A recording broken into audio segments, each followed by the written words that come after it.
اسی طرح آج دن تو خوشی کا بھی ہے، لیکن میرا دل خون کے آنسو رو رہا ہے۔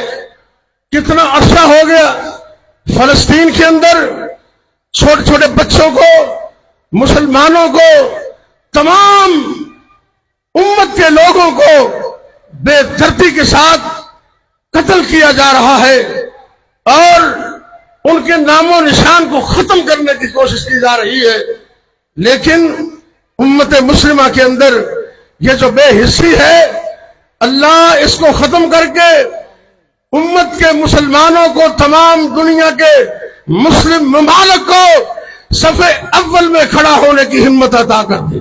اونچی آمین کہہ دے۔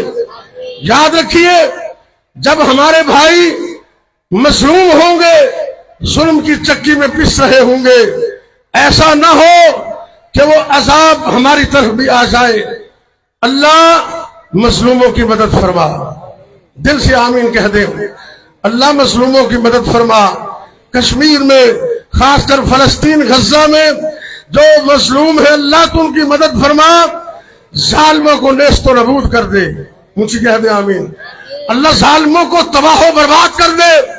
وہ ظالم کوئی بھی ہو، امریکہ ہو، اسرائیل ہو، یا دنیا کا کوئی بھی بندہ ہو، اللہ ہم اس میدان عیدگاہ کے اندر تیرے سے دعا کرتے ہیں، اللہ ظالموں کو تباہ و برباد کر دے، مسلمانوں کی صفوں میں اتحاد پیدا کر دے، اور انشاءاللہ ذرا نم ہو تو یہ مٹی بڑی زرخیز ہے ساکی۔